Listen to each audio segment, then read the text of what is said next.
Bueno, buenas tardes a todos, a todas. Le damos la bienvenida a este encuentro eh, llamado A propósito del caso Eichmann, una revisión de las concepciones de Hannah Arendt sobre el derecho internacional y los derechos humanos, organizado por el Instituto de Estudios Judiciales junto con el Instituto de Derechos Humanos de la Universidad de Valencia. Estamos acá con el profesor José García, que bueno, muchísimas gracias José, muchas gracias a los asistentes y bueno, la palabra es tuya. Muy bien, pues muchas gracias. Es un placer estar con ustedes, compartir este tipo de foros en el Instituto de Estudios Judiciales y además es pues, muy agradecido de poder compartir ideas y además de hacerlo pues, con la libertad de poder pues, hablar de los temas que estamos investigando, que estamos trabajando en este caso desde el Instituto de Derechos Humanos de la Universidad de Valencia. No sé si puedo poner la presentación, si me la puedes poner tú, Julia, para entrar al contexto. Yo quería hablarles en esta ocasión de una pensadora en la que vengo trabajando en los últimos tiempos, que es Hannah Arendt. Quiero contextualizarla al principio en el marco de una reflexión más amplia sobre la filosofía del derecho internacional. Yo soy profesor en Valencia de filosofía del derecho y una de las líneas de investigación de las que me ocupo es la filosofía del derecho internacional. Dentro de esta me ha interesado desarrollar o centrarme particularmente en cómo los exiliados de origen europeo, pero sobre todo de origen judío, de Alemania, de Austria, que se exiliaron en el continente americano y particularmente en Estados Unidos a lo largo de los años 30 y 40, pues tenían no solamente una experiencia vital, que es esa tan dura del exilio, de huir de los fascismos, de perder a buena parte de su familia, de sus seres queridos, sino que también tenían una formación muy importante porque vivieron muchos de ellos, pues por ejemplo, la época de entreguerras, que fue una época pues culturalmente brillante, principios del siglo XX, la Viena de principios del siglo XX, la República de Weimar, el extraordinario desarrollo que se hizo en ese contexto respecto de la teoría del Estado, de la filosofía del derecho y del derecho internacional, ¿no? Ese cultivo, a mi juicio, cuando se hibrida con el contexto estadounidense y en la época de reconstruir, primero de superar la guerra y luego de reconstruir el orden internacional después de la Segunda Guerra Mundial, la constitución de las Naciones Unidas, el desarrollo del derecho internacional de los derechos humanos, pues creo que esta serie de pensadores tienen algo muy singular y en mi es una línea de investigación, pues conjugar sus aportaciones teóricas con sus biografías. Me parece interesante y es un trabajo en curso. Una de esas personas, de esos filósofos que me interesan, es Hannah Arendt. Después presentaré un poco para quienes no la conozcan. Yo creo que es un nombre que seguramente todas las personas que están en este foro conocen más o menos. Desde luego es un nombre familiar, supongo, a quienes están familiarizados con el mundo del derecho.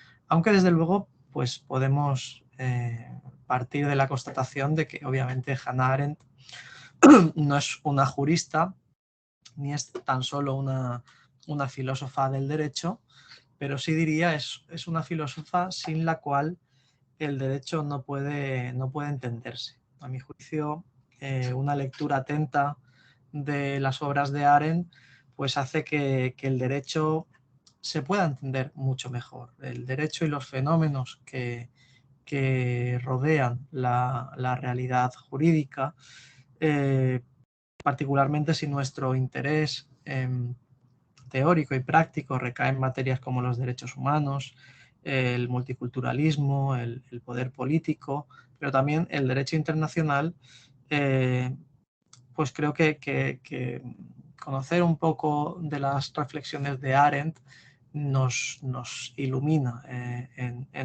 incluso hoy, ¿no?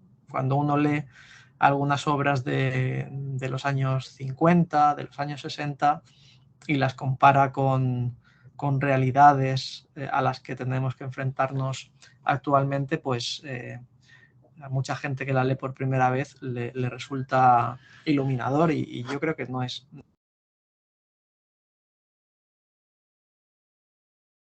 Con esto podría acabar la charla o el objetivo de la charla, que sería invitarles a leer directamente a Hannah Arendt. En realidad sería el estímulo o el objetivo principal, ¿no?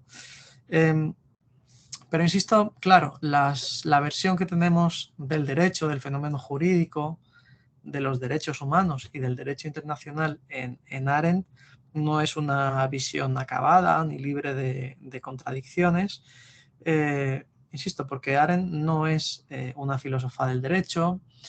Su visión o la reflexión que hace muy valiosa, pero asistemática, sobre el derecho internacional, pues es que no es, digamos, ella no busca en el derecho internacional esa especie de cláusula de cierre que muchos filósofos del derecho han buscado, ¿no? Es el caso muy claro de Kelsen o de Herbert Hart, de Habermas, de Rawls.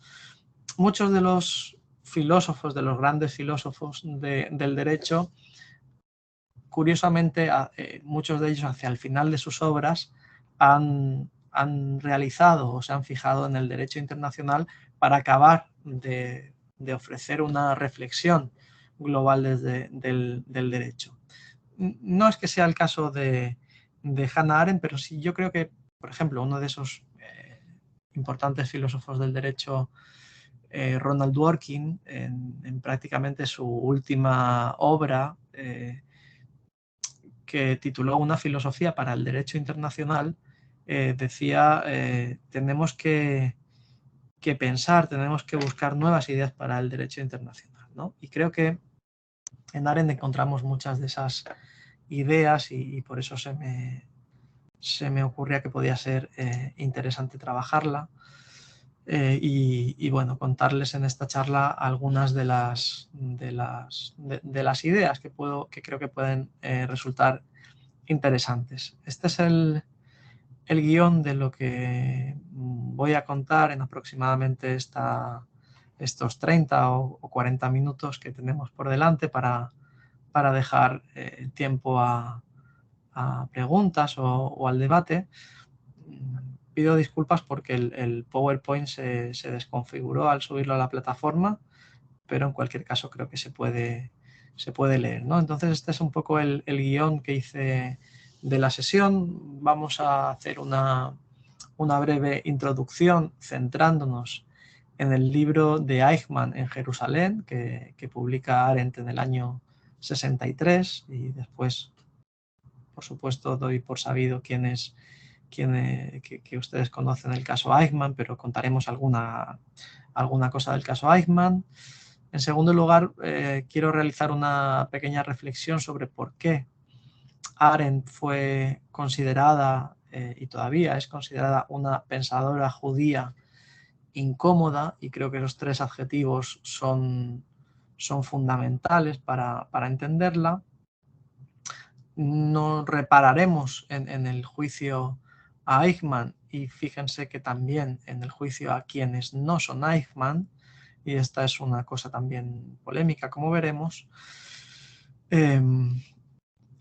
Últimamente me he centrado mucho, y por eso quería destacarlo, en los ataques que Arendt recibió por la publicación de este libro y el coraje que tuvo en ofrecer respuestas y entrar al debate público que hubo en los años 60 a propósito del caso Eichmann.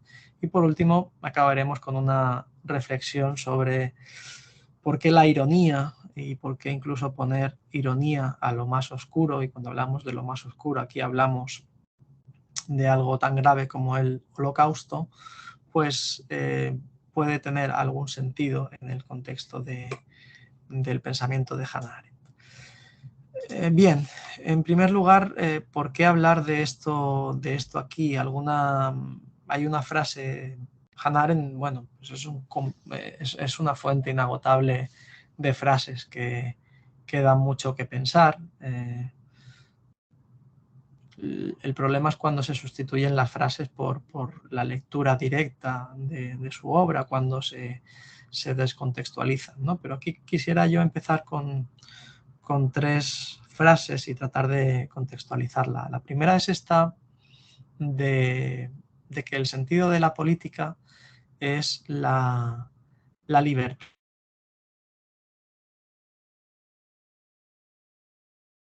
Como autonomía, entendida como atrevimiento, como cuestionamiento del orden existente, creo que es fundamental en Arendt, ¿no? En la preocupación que ella ofrece sobre, o en la reflexión que trata de dar sobre el campo político, sobre lo político, es fundamental la idea de que para ella la política es el actuar común, el actuar con otros, frente a una concepción, a unas concepciones agonísticas o agonistas de la política, es decir, que la política, que consideran que la política es competición, que la lucha es lucha de unos contra otros y en última instancia la prevalencia del más fuerte. Arendt tiene un concepto muy interesante de la política, que por cierto toma del pensador inglés Edmund Burke, que es esa de la política como actuar común. Y que parte de la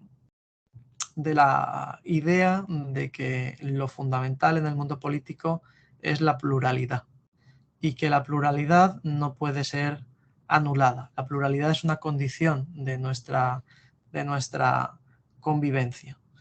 Y la libertad en realidad es una garantía de la pluralidad, ¿no? Esta creo que es una idea fundamental para asomarnos a Arendt.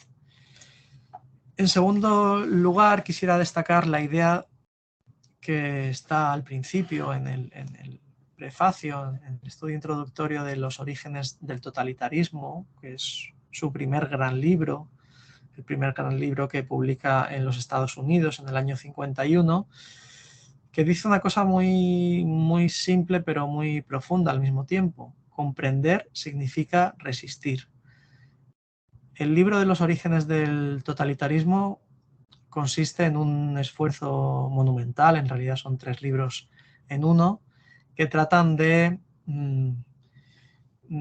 sacar a la luz cómo la humanidad europea, una humanidad que había adquirido unas cuotas de desarrollo como nunca antes en la historia habían sido vistas, una humanidad que estaba comenzando a manejar la tecnología, que había llegado a altas cuotas de desarrollo en la literatura, en las artes, en la música, cómo de ahí, de esa sociedad, pudo surgir esa atrocidad que fue el totalitarismo.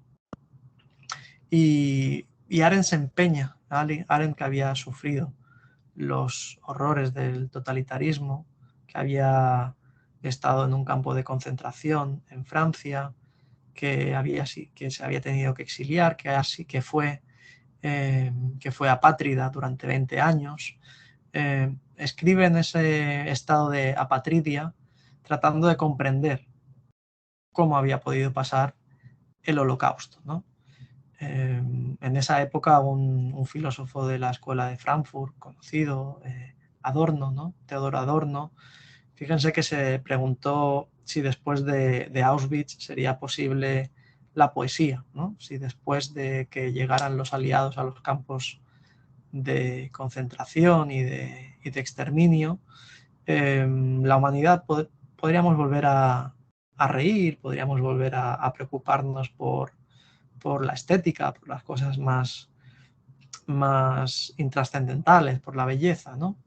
Esa es la gran reflexión que hay después de la Segunda Guerra Mundial, y es en ese contexto cuando Arendt dice: yo lo que quiero es comprender. Y comprender la realidad y atreverse a comprender a fondo las causas de fenómenos sociales, de fenómenos políticos como los totalitarismos, implica de alguna forma resistir, implica el propio acto de comprender, implica una resistencia frente a la realidad. Esta es una posición también que considero muy, muy fecunda, muy estimulante. Obviamente, quizá no hace falta decirlo, pero comprender nunca es justificar, o no necesariamente es justificar. El plano de la comprensión es diferente del plano de la justificación. Y esto lo digo porque en el ejercicio que hace Eichmann en Jerusalén, muchos críticos vieron en ella la justificación de ciertas prácticas, cuando en realidad lo que estaba haciendo era comprender y no justificar, ¿no? Esa es una delimitación fundamental cuando nos aproximamos a fenómenos como estos, ¿no? Y por último, otra frase que creo que es significativa de sus ideas, ¿no? Dice en Los orígenes del totalitarismo, en el famoso capítulo 9, si no recuerdo mal, la dignidad humana necesita una nueva garantía. Perdón, esto no lo dice en el capítulo 9, lo dice en el prólogo también. La dignidad humana necesita una nueva garantía que puede ser encontrada solo en un nuevo derecho de la tierra, cuya validez esta vez comprenda al conjunto de la humanidad, ¿no? Aquí está obviamente Arendt abogando por el desarrollo internacional de los derechos humanos, por el desarrollo del derecho internacional e incluso por el desarrollo de tribunales internacionales, como demuestra no en ninguna obra de forma sistemática, pero sí, por ejemplo, en la correspondencia con Karl Jaspers, que ha sido muy, muy estudiada. En fin, como digo, este libro que ponemos en la diapositiva, Eichmann en Jerusalén, un informe, un reporte sobre la banalidad del mal, fue publicada en los años 60, en concreto en el año 63, primero como una serie de reportajes que se publicaron en la revista The New Yorker a principios del año 63, y unos meses más tarde como libro, en la versión que ustedes ven en pantalla. Bien, ese libro desencadenó una polémica inmensa durante toda la década de los años 60. Algunos le llamaron la controversia de los 60, lo que desató el libro de Arendt, Eichmann en Jerusalén. Son centenares los artículos científicos que se escribieron en ese momento, decenas los libros que se publicaron, no solamente contra las tesis que Arendt sostiene en Eichmann en Jerusalén, sino contra la propia autora, ¿no? Son algunos estudios que se han hecho de los comentarios. Bueno, eso es un campo inmenso que no tenemos tiempo para publicar, pero sí cuenta, por ejemplo, una sobrina suya en unas memorias que Arendt, tras la publicación del libro, pues siempre que visitó Israel lo hizo de incógnito, y más grave todavía, que su libro original del año 63, fíjense que no se publicaría traducido al hebreo en Israel hasta el año 2000. Es significativo que 5 años antes, en hebreo sí que había sido traducido el Mein Kampf, mi lucha, de Hitler, 5 años antes. Es decir, el Estado de Israel ofreció más resistencia a los escritos, a una obra de una pensadora judía que, por cierto, había ejercido el activismo sionista en los años 30 y 40, aunque bien, como veremos un poco más adelante, siempre fue una sionista crítica. En fin, prefirió, o antes encontró, acomodó el Mein Kampf de Hitler en el mercado editorial israelí que un texto como este, ¿no?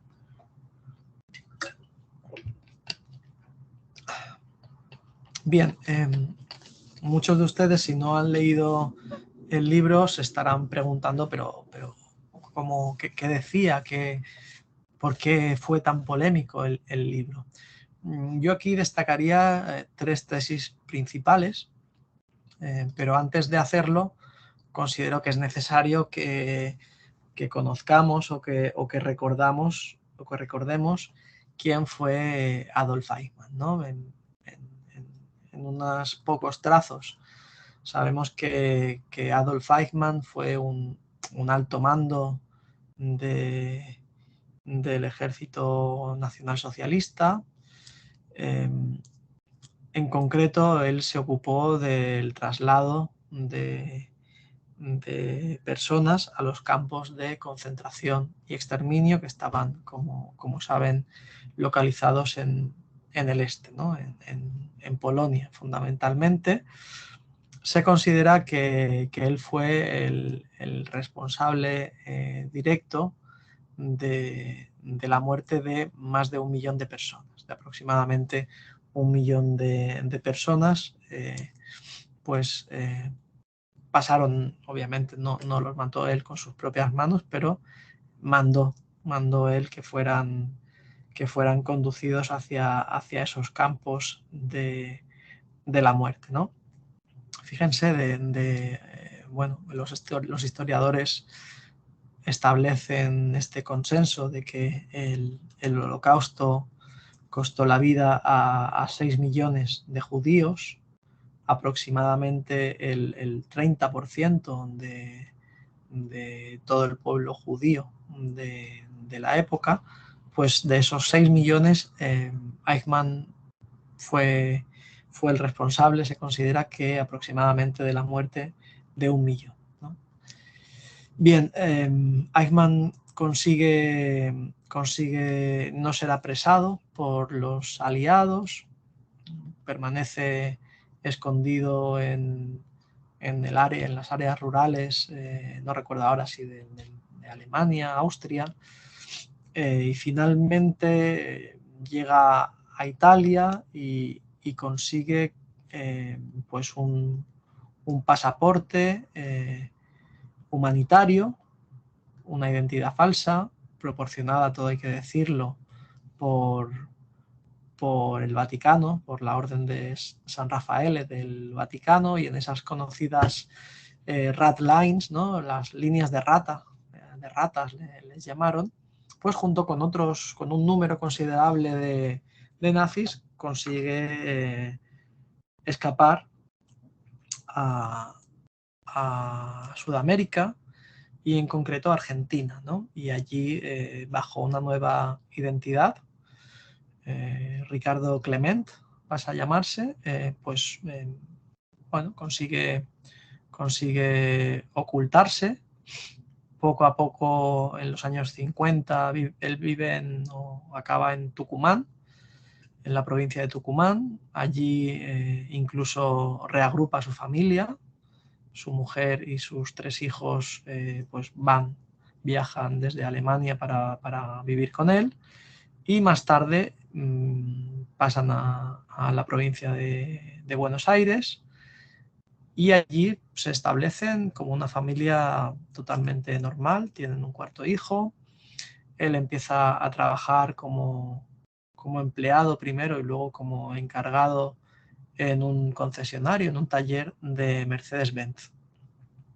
Y es paradigmática la vida normal, ¿no? de esta persona como un buen padre de familia, estándar, ¿no? Siempre entre comillas, como una persona que hace sus labores cotidianas, que trabaja, que pasa tiempo con su familia, y que uno no diría que allí había un criminal de guerra de estas características.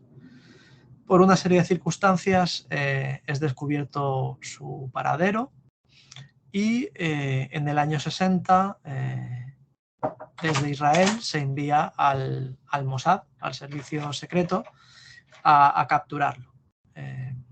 Van unos agentes secretos del Mossad y cuando él llega del trabajo y se baja del autobús para ir a su domicilio, lo apresan y lo llevan a Israel para juzgarlo.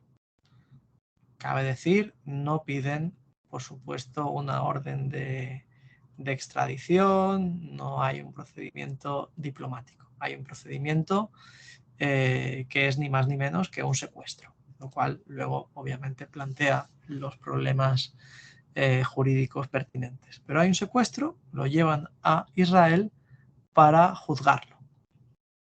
Y es ahí cuando interviene Hannah Arendt.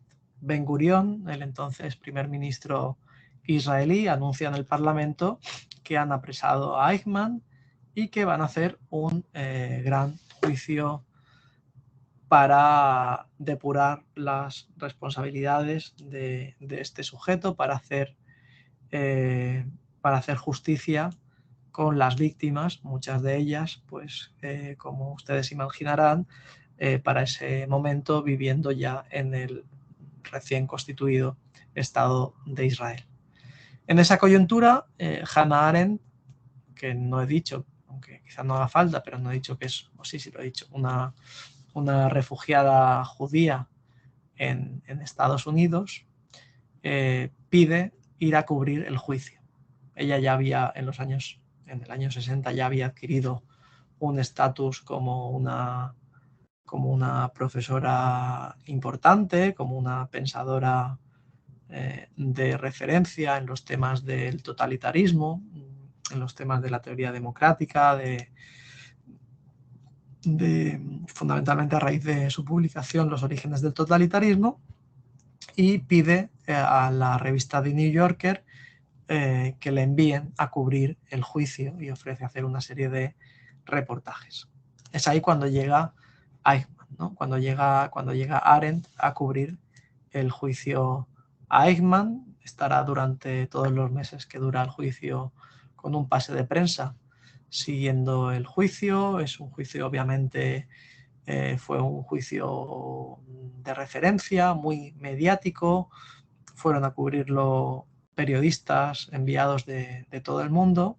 El de Arendt no es el único testimonio de ese juicio, pero desde luego es el más conocido, ¿no? El que ha trascendido a la historia. Bien. Entonces, para centrarnos, ¿qué es lo que cuenta Arendt? ¿Cuáles son las principales tesis de Hannah Arendt en el libro de Eichmann en Jerusalén?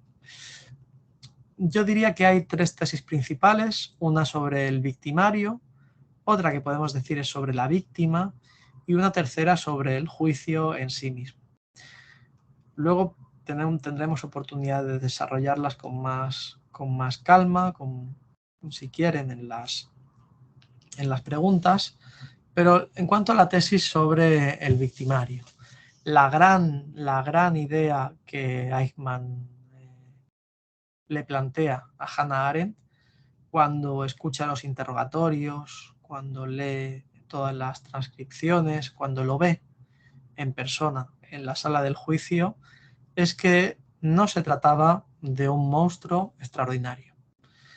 Arendt considera que es más bien un gris funcionario, un burócrata, que si por algo se caracterizaba era por cumplir con eficiencia la tarea que le había sido encomendada. Era un funcionario ejemplar, en el sentido de que ejemplar sea el cumplimiento de la estricta legalidad. No era, insisto, un monstruo extraordinario. No era el monstruo extraordinario, considera ella, que quería presentar la fiscalía. Porque obviamente en la retórica oficial judía existía una dialéctica, existía una narrativa oficial, y casi uno puede decir, y cómo iba a ser si no, de qué otra manera podíamos presentarlo, de los nazis como monstruos y las víctimas como mártires. Arendt no aceptará esta clasificación simplista y maniquea y la complejizará. Y Arendt considera que, desde luego, Eichmann es responsable de sus acciones, pero fundamentalmente su principal característica es la de ese gris burócrata. Por eso dice el mal que muestra Eichmann es un mal banal. No es un mal que se deba a un sujeto que tiene el ánimo explícito de causar el máximo dolor posible a sus víctimas. No. Ella sostiene, lo más grave que hay aquí es un sujeto que es incapaz de pensar por sí mismo. Y ese es el mayor peligro que ofrece no solamente Eichmann, sino los sujetos que viven bajo un régimen totalitario o bajo cualquier régimen que inhiba el pensamiento propio. Los sujetos necesitamos ser críticos respecto del derecho vigente. Por lo tanto, no podemos aplicar las normas de forma acrítica. Si lo hacemos, nos estamos convirtiendo obviamente en un engranaje más de una maquinaria que sí que es terrible. Arendt no dice que no exista el mal, pero la forma en la que individuos, incluso individuos que han perpetrado crímenes tan graves como Eichmann, actúan, es una forma banal. Y esta, digamos, obviamente es una tesis que fue muy discutida. Y esto, aunque en mi opinión puede ser una verdad filosófica, porque es muy interesante filosóficamente trabajar esta idea de la banalidad del mal, que el mal está en el sistema y no en las intenciones de los individuos. En realidad, históricamente, muchas investigaciones han mostrado que Arendt en realidad se dejó engañar por los testimonios de Eichmann, que mintió obviamente en el juicio, y en realidad, por supuesto, que Eichmann era un nazi convencido, que incluso en Argentina participó, ya muerto Hitler obviamente, en fiestas y en agrupaciones que trataron de exaltar y que exaltaban la ideología nazi. Entonces, no es que Eichmann no fuera un convencido del régimen nazi, lo era mucho más de aquello que obviamente estuvo dispuesto a reconocer en su juicio en Jerusalén. La segunda tesis decía sobre las víctimas. Esta tesis ocupa en su libro un lugar menor en cuanto a la extensión, pero muy intenso, y que despertó, como por otro lado es comprensible, las mayores beligerancias entre la comunidad judía.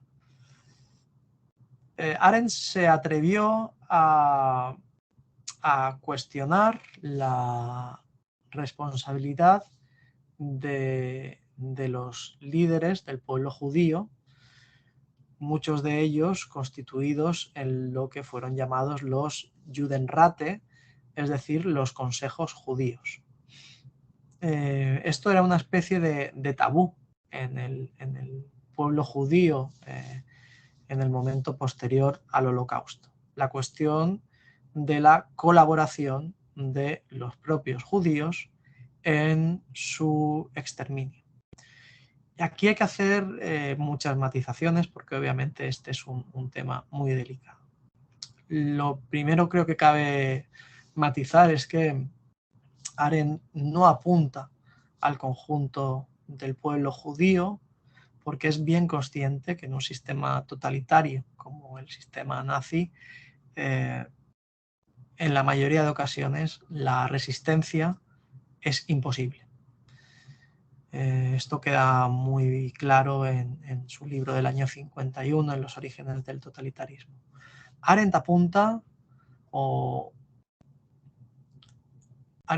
a los consejos judíos y particularmente a acciones que tuvieron lugar antes de la llamada solución final.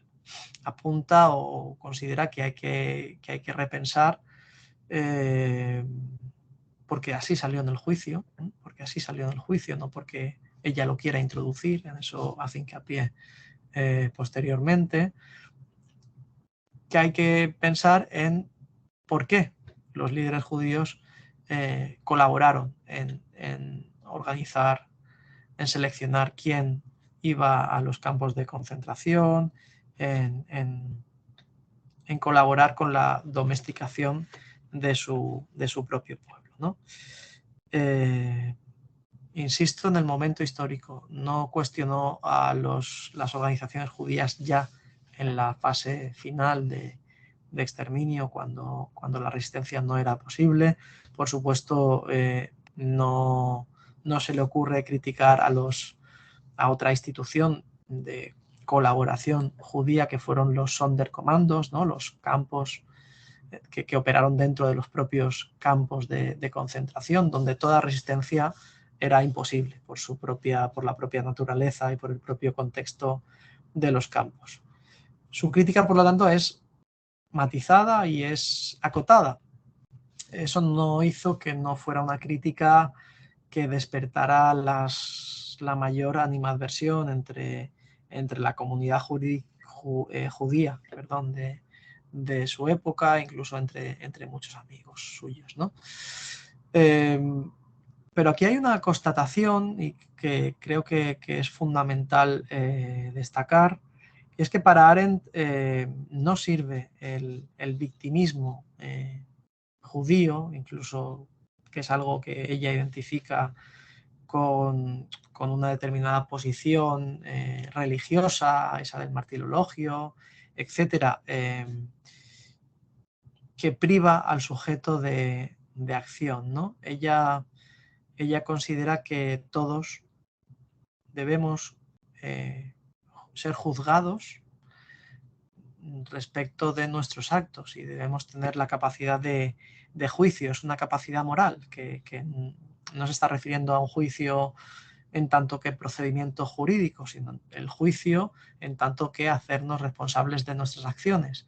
Y juzgar a alguien es tratarlo como humano, es depurar o afrontar las responsabilidades de alguien, es respetarlo en última instancia, ¿no? Por eso Arendt no renuncia a reflexionar sobre esa compleja cuestión que es la de la responsabilidad, insisto, no del pueblo judío en su colectividad, pero sí de ciertos líderes judíos que pueden ser identificados con nombres y apellidos, ¿no?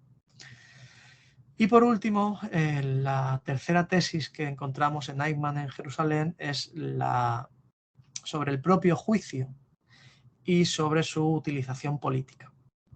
Arendt tiene aquí una doble opinión, considero. Ella defendió que el Estado de Israel era competente, tenía jurisdicción para enjuiciar a Eichmann, dado que había una continuidad entre las víctimas de Eichmann y la realidad política del Estado de Israel, ¿no? Al contrario que su maestro Jaspers, que inicialmente tuvo reticencias para que Eichmann fuera enjuiciado en Jerusalén y que defendió que debía ser enjuiciado en un tribunal internacional, Arendt sí defendió la jurisdicción de Israel. Ahora bien, Arendt sostenía que el juicio de Eichmann, como cualquier otro juicio, no debía convertirse en un juicio espectáculo y que lo que debía dirimirse en el juicio a Eichmann eran las acciones llevadas a cabo por el propio Eichmann. En un juicio que ofreciera las debidas garantías, que permitiera escuchar no solamente a las víctimas, también al victimario. Y ella es crítica con la utilización que hace del juicio el propio Estado de Israel. Ella alaba en muchos fragmentos la impecable labor de los jueces, tratando de mantener las formas y el procedimiento que es necesario para que se determinen las responsabilidades a través de un procedimiento judicial, pero en cambio es tremendamente crítica con la fiscalía, con el fiscal, que ella sostiene que es un títere, una marioneta del primer ministro Ben Gurión, al cual en realidad no le interesa tanto que se haga justicia como legitimar al propio Estado de Israel como un nuevo Estado que estaba dispuesto a defenderse, a impedir que estos crímenes contra la humanidad, que esta agresión al pueblo judío pudiera volver a tener lugar, ¿no? Por eso Arendt critica, por ejemplo, la exhibición, a su juicio innecesaria, de los testimonios de las víctimas del Holocausto en el proceso. Ella valora y respeta, como no puede ser de otra forma, los testimonios que oye, pero ella dice esos testimonios tienen que estar enfocados a probar la culpabilidad del sujeto al que estamos juzgando. No pueden servir para recrearnos en el victimismo, tienen que guardar relación directa con los hechos. Y en el juicio tuvo lugar una exhibición de testimonios que desde luego debían ser oídos, que deben quedar para la historia del pueblo judío y de la humanidad, pero de los cuales no cabe todo en un juicio, como ustedes saben, ¿no? Hay una cuestión interesante ahí en cuanto a los pactos que el primer ministro israelí pues hizo con Konrad Adenauer, el canciller en la época de Alemania, que vetó la participación como testigo en el juicio de algunos nazis muy reconocidos, ¿no? Y por lo tanto una hipocresía muy clara del primer ministro israelí, que es denunciada en el libro por Hannah Arendt, lo cual le valdría, por cierto, esa censura oficial por parte del Estado israelí. Bien, también quisiera entrar en la idea, o reparar en la idea de que, por supuesto, Arendt no puede ser tachada, como lo fue cuando se atrevió a abordar estas tesis, de antisionista, ni menos de antisemita, primero porque la condición de judía siempre formó parte de ella, y luego porque incluso fue activista, como comentábamos antes, por el pueblo judío, ¿no? Ella desde bien pequeña, en su infancia en Hannover, sufrió los embates del antisemitismo, y desde bien pequeñitas, por ejemplo, ella cuenta en alguna entrevista como su madre le enseñó a responder, y a responder como judía. Ante una ofensa como judía, yo debo responder como judía. Es una respuesta que encierra una idea potente, ¿no? Cuando ella rechaza, por ejemplo, a defenderse en este momento, en los años 30, 40, en términos universales. Si me atacan como judía, dice, me tengo que defender como judía. Cuando se exilia en Francia en los años 30, insisto, participa en una organización sionista que se encarga de preparar la huida de jóvenes judíos a los territorios palestinos. A ella nunca le interesa irse a vivir a Israel, aunque en este momento tenía ofertas y desde luego hubiera podido hacerlo. No estaba interesada en un estado de matriz religiosa, como el Estado israelí fue en aquel momento y todavía sigue siendo, ¿no? Y lo más destacable desde sus artículos en los años 30 y 40, cuando se hace colaboradora de determinadas revistas, siempre tomó una posición distante y crítica respecto de la heterodoxia judía. Siendo parte del pueblo judío, es profundamente crítica con la heterodoxia judía y, por ejemplo, siempre defendió la solución binacional para el Estado de Israel, la convivencia entre judíos y árabes en Israel, ¿no? Algo que hoy vemos tan lejos, por desgracia. Bien, por mostrar que la provocación de Arendt, las provocaciones en las que incurría Arendt, venían no solamente por lo que decía, sino también por cómo lo decía. A mí me gusta mucho la crónica que Arendt hace del caso de David Frankfurter, y esto nos lanza una constatación, que es que el juicio de Eichmann no fue el primer juicio que Arendt cubrió como periodista, del cual Arendt hizo un reportaje, sino que el primero, hasta donde yo tengo noticias, fue el juicio que se hizo a David Frankfurter. Es una figura desde luego mucho menos conocida. David Frankfurter era un activista sionista muy joven que, si no recuerdo mal, de origen yugoslavo, que en el año 36 va a Suiza, a la ciudad de Davos en concreto, y asesina al líder nazi de Suiza, a un tal Gustav. Y se le apresa y se hace un juicio que en el año 36 fue muy mediático, porque a él, a Suiza, acudieron muchos de los principales jerarcas del partido nazi alemán. Cuenta Arendt en su crónica, se paseaban por Suiza como si fuera una provincia de Alemania, como si se la fueran a anexionar. Ocupaban toda la sala del juicio, y ella está ahí como judía, conviviendo entre aquellos que le han expulsado de su país, ¿no?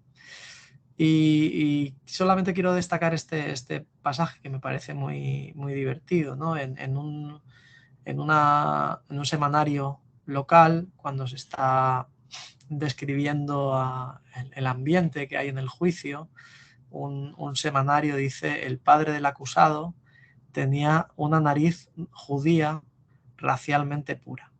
Y entonces contesta ella, efectivamente, el padre del acusado tenía una nariz judía racialmente pura. Ahora bien, la nariz de Frankfurter es más pequeña que la de Hitler, ¿no? Esta provocación que yo creo que resulta graciosa para una pensadora que en ese momento tiene 30 años apenas, que está rodeada de nazis y que está viviendo en el exilio en Francia, ¿no? Creo que es una muestra muy ilustrativa de aquellos juegos retóricos que más tarde se atrevería a hacer, ¿no? Bien, por lo tanto, sobre el juicio a Eichmann, creo que ya he adelantado muchas de estas ideas. Sí quisiera destacar una idea muy central que tenemos en Eichmann en Jerusalén. Esa de que el juicio nos iguala en la humanidad. Quiero acabar con una reflexión sobre esta idea, ¿no? Antes he dicho que la capacidad de juicio es central en Eichmann, en Hannah Arendt, ¿no? Juzgamos, todos tenemos derecho a juzgar y a ser juzgados, ¿no? Cuando enuncia en Los orígenes del totalitarismo esa famosa frase de tenemos del derecho a tener derechos, que ustedes la habrán oído y que por eso Arendt se convierte en una pensadora fetiche de quienes nos dedicamos a los derechos humanos, porque formula ese derecho a tener derechos. Inmediatamente a continuación, si ustedes van a buscar la cita en la fuente original, dice el derecho a tener derechos, esto es, el derecho a ser juzgado por las propias acciones. Insisto, la capacidad de juicio es fundamental. Tanto es así que Arendt reflexiona, es necesario juzgar a Eichmann, no ejecutarlo extrajudicialmente, como no poca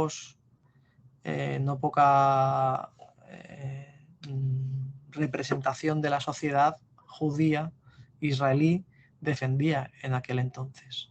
¿Cómo vamos a juzgar a este sujeto? No hace falta juzgarlo. Es un honor que no merece. Merece ser exterminado, merece una ejecución extrajudicial. Colguémoslo, no le demos la oportunidad de expresarse. Y frente a esto, Arendt defiende que juzgarlo es reafirmarnos en nuestra humanidad. Esto creo que es una idea muy bella, una idea que creo que en realidad es la principal enseñanza de este caso Eichmann, ¿no? Y que luego hemos vivido en otros procesos de justicia transicional, en otros procesos en otros juicios, en otros juicios penales internacionales, ¿no? Obviamente, frente a esto se plantean muchas interrogantes jurídicas, entre ellas sobre la condena. Cuando sobre un acusado pesa la acusación de haber terminado con la vida de 1 millón de personas, por ejemplo, ¿cómo aplicamos el principio de proporcionalidad que debe regir en el derecho penal? Para ella es imposible, no cabe otra condena que la pena de muerte, aunque no simpaticemos con la pena de muerte para otros casos ordinarios. Cuando tenemos ese, ¿cómo vamos a aplicar el principio de proporcionalidad, ¿no? Es uno de los principios que salta por los aires en casos de crímenes masivos como este al que quiso enfrentarse el Tribunal de Jerusalén. En fin, creo que puedo dejarlo aquí porque estoy ya extendiéndome demasiado y me gustaría que pudiera caber un poco de debate o de comentarios, preguntas. Gracias.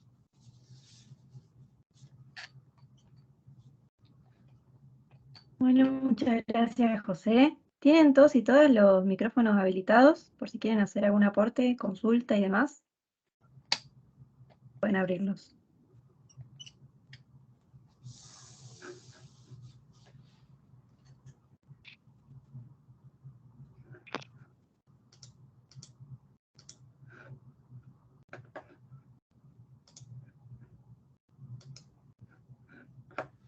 O bien, si alguien no tiene micrófono, puede escribir en el chat. Como prefieran.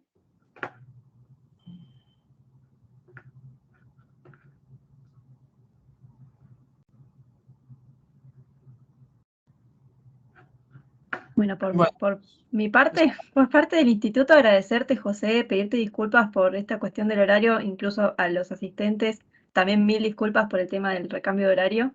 Gracias por volver a conectarse y bueno, fue un placer. Muy bien, el placer es mío. Hasta pronto.